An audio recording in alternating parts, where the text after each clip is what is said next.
itu suatu budaya di mana sarung saat itu masih dipakai oleh orang kadang kehidupan sehari-hari, tidak memandang usia, tidak memandang golongan tertentu. Datanglah suatu budaya dari barat dengan celana, akhirnya sarung sedikit tergeser. Untuk anak-anak yang notabene masih anak-anak gaul, itu sangat kurang akrab dengan sarung. Dia lebih suka pakai jeans, pakai celana untuk bergaul kemana-mana pakai celana. Dan sarung itu akhirnya menyempit menjadi sesuatu yang dipakai oleh kalangan-kalangan tertentu. Masyarakat Indonesia khususnya Muslim pasti tidak asing dengan yang namanya sarung. Bisa dibilang hampir setiap rumah pasti menyimpan sarung. Sarung diperkirakan muncul di Indonesia sejak abad ke-14. Dalam sejarahnya, kain sarung pada zaman penjajahan Belanda identik dengan perjuangan melawan budaya barat yang dibawa kaum penjajah. Ketika itu masyarakat santri merupakan golongan masyarakat yang paling konsisten menggunakan sarung. Di saat kaum nasionalis abangan hampir meninggalkan sarung dan menggantinya dengan celana formal yang dianggap lebih praktis dan modern. Setiap hari tertentu dalam 1 bulan kita memakai sarung bersama-sama. Tak hanya sekedar menjadi bagian sejarah perjuangan, sarung kini menjadi simbol pergerakan ekonomi kreatif hingga menjadi barang fashion yang mulai dikembangkan. Hampir setiap daerah di tanah air masing-masing memiliki sarung dengan corak ragam dan bahan yang berbeda-beda.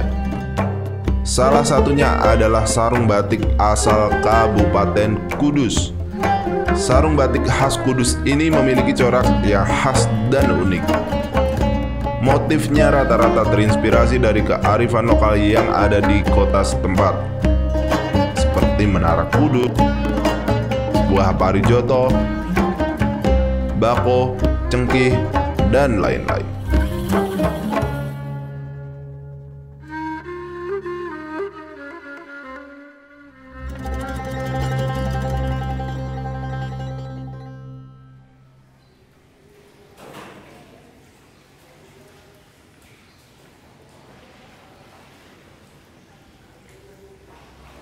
Nama saya Umu Asyati, tempat tinggalnya di Desa Gribik, Jalan Sudimoro, Kecamatan Gebok, Kabupaten Kudus. Nama brand usaha saya adalah Alfa Sofa. Berproduksi batik dan juga bordir. Produksi batik saya, batik cap dan batik tulis. Kalau batik tulis itu bikin kain panjang, juga bikin pola, terus bikin sarung. Motifnya berbagai macam. Ada yang motif klasik, ada kontemporer, ada yang batik modern. Saya bikin sarung tahun 2015. Karyawan saya yang batik itu kisaran 30. Fokus di sarung ada 10 orang. Yang bordir ada 8 orang. Kisaran 40 semuanya. Bikin sarung kalau yang cap itu ya murah kok, Mas. Uang 5 juta itu sudah jadi sarung. Maksudnya sudah bisa diperdagangkan gitu. Tapi kalau tulis memang lebih mahal, artinya sebetulnya modalnya nggak mahal, cuma kan karena prosesnya lama sehingga butuh waktu penjualan juga agak lama seperti itu. Jadi harus ada ini ya, tambahan modal. Kalau sarung-sarung batik tulis saya itu ya lumayan banyak sih. Tapi yang paling sering saya bikin ya itu merak seperti itu. Tapi kadang-kadang ada saya bikinkan yang kapal kandas, karena kapal kandas juga itu termasuk khas Kudus juga. Lebih bervariasi sarung capnya ya, lebih banyak. Karena lebih gampang dibuat. sarung cap itu saya modelnya bisa sampai 25 atau 30 model itu kalau yang cap. Harga sarung saya yang paling murah itu yang seperti ini. Nah, ini harganya 100.000. Nah, ini kan sudah ada menaranya seperti ini. Ini paling murah 100.000. Ini batik cap ya. Terus yang agak-agak di atasnya itu ini yang ya lumayan, ini sudah harganya sudah agak mahal memang karena prosesnya juga sudah bervariasi ini. Tapi tetap saya pakai menara seperti ini. Ditumpal, ini tumpal ya. Tumpalnya dikasih motif menara biar kelihatan kudusnya. Tapi ini pun ini tuh Liris Parijoto loh sama beras kecer. Ini sebetulnya juga kudus banget gitu. Cuman kadang-kadang orang kalau nggak dikasih tahu nggak ngerti.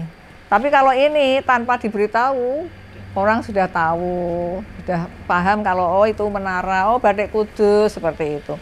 Tapi saya nggak mau gitu toh. Jadi ini juga tak kasih tambahan motif-motif seperti ini biar keren gitu loh. Ini yang harganya 375. Kalau yang batik capnya kurang lebih variannya seperti itu. Dari 100.000 ada yang 175, ada yang 250 sampai 375. Tapi kalau batik tulis saya bikinnya dari 2.500.000 sampai 3,5 juta. Cuman yang 2,5 juta itu yang ini. Jadi ini latarnya besar-besar Mas. Bedanya di situ. Nah, latarnya yang gede-gede nih. Jadi cepat pekerjaannya. Tapi kalau yang sudah latarnya itu beras kecer seperti ini. Nah, ini sudah agak rumit ini. Kecil-kecil, rapet seperti ini menjadikan harga semakin mahal. Harganya sudah 3 juta. Proses pembuatan sarung batik tulis ini dari awalnya kain putih, terus digambar atau dijaplak ya, pakai pola-pola yang diinginkan.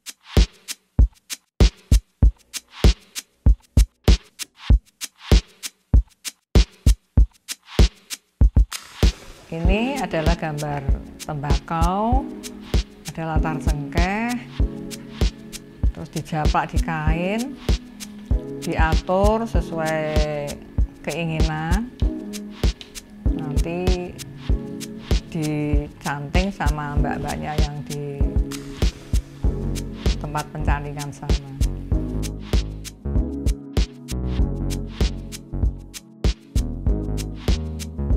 Nah, ini proses yang dari gambar yang sudah dijaplak di sini, dilekatkan malam dari wajan situ supaya malam-malam ini melekat di sini menjadi perintang warna nantinya.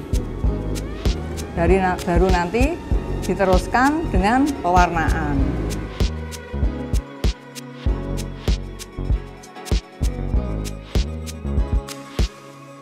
Ini proses pengecapan sarung batik kudus.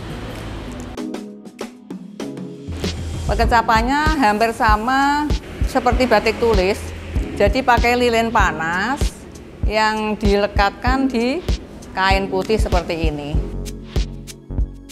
Sarung khas Kudus biasanya selalu ada gambar-gambar menara ya, kayak gini, menara Kudus.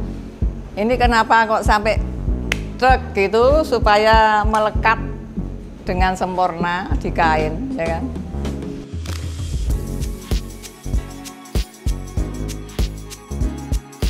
Sudah biasanya terutama malamnya bagus ya, gampang. Tapi kalau malamnya pulang ya kadang-kadang suka yang rada sulit itu kan nyambung.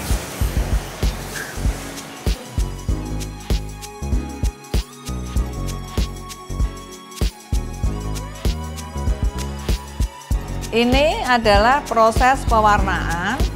Pewarnaan ini pakai zat warna naptol. Ini namanya sistem lerekan, dilerek ya. Belum berubah warna. Nah, ini setelah dicelup naptolnya, sekarang ini garam diasunya. Jadi untuk penguncinya di sini, warnanya akan berubah.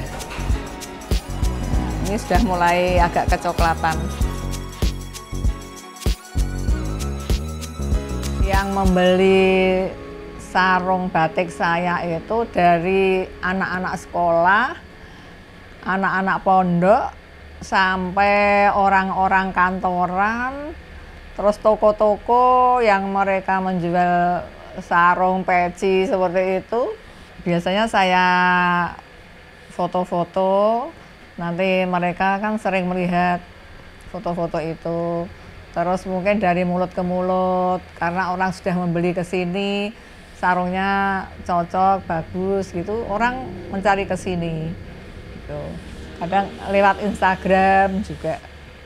Banyak pesanan-pesanan yang misalnya dari kalangan Muhammadiyah seperti itu, atau dari sekolah-sekolah tertentu gitu, biasanya minta logo yang sesuai dengan yayasan mereka.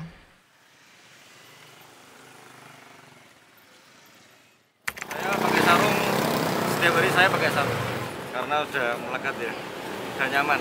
Ya udah dari dulunya emang santri itu identik dengan sarung.